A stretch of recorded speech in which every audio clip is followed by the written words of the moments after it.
Ya baik, Bu Pratiwi, tadi saya lihat simulasi mengajarnya sudah selesai ya, berjalan dengan cukup lancar. Secara umum penguasaan materinya tadi sudah baik, namun ada beberapa yang digarisbawahi mungkin ya dari tadi simulasi mengajar.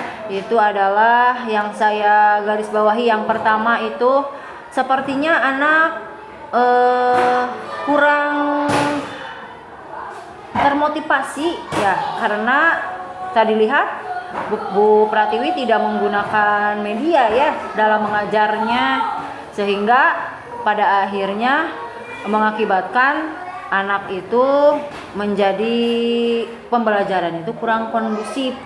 Ya, seperti itu mungkin untuk catatannya untuk tadi simulasi mengajar dari saya, seperti itu. Iya Ibu, saya merasa kalau sudah asik menjelaskan, saya kehilangan kendali atas barisan belakang. Bagaimana caranya agar membagi fokus supaya materi tersampaikan tapi kelas tetap kondusif? Iya, ya memang itu jadi kendala ya, kalau sedang asik kita lupa akan situasi kelas ya. Itu mungkin menurut saya, saran dari saya ya. Tadi saya lihat Ibu terlalu fokus di depan saja mengajarnya. Untuk nanti mungkin disarankan lebih baik harus lebih menguasai ruangan, menguasai kelas ya dalam mengajar, mungkin tidak hanya di depan saja, sehingga seolah-olah anak yang duduk di barisan paling depan saja yang merasa diperhatikan, sedangkan yang di bagian belakang mungkin merasa acuh saja karena merasa gurunya tidak mendekati mereka. Maka untuk selanjutnya saat kita mengajar seharusnya kita mungkin bukan berkeliling ada pergerakan dari kita ya pada saat menjelaskan itu, berjalan dari depan ke belakang sehingga semua anak itu merasa terperhatikan. Dan kalau didekati oleh guru, biasanya anak itu yang tadinya mengobrol biasanya akan diam gitu ya, karena merasa didekati oleh guru. Jadi itu sih menurut saya ya. Jadi yang pertama itu mengajarnya, kalau untuk itu mengajarnya kita harus lebih menguasai lagi kelas agar si anak itu tidak fokusnya tidak buyar, tetap kondusif pembelajarannya begitu.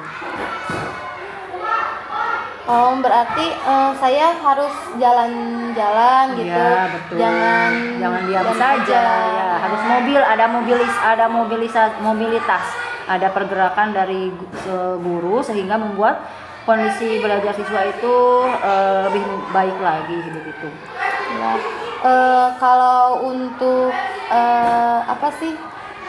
apresiasinya bagaimana? Apa cukup satu kali atau harus dilakukan sering terhadap siswa? Ya itu mungkin tergantung dari stimulus kita ya. Kalau kita melontarkan pertanyaan kemudian dijawab oleh siswa, ya itu baru gunakanlah persepsi yang lebih baik gitu ya. Dan apresiasi juga harus dilakukan yang bervariasi ya, tidak hanya baik, bagus itu. Jadi harus dalam setiap pembelajaran itu disarankan itu bervariasi lah ya, bervariasi sehingga anak itu merasa sangat dihargai pada saat menjawab pertanyaan, pada saat memperhatikan atau apa.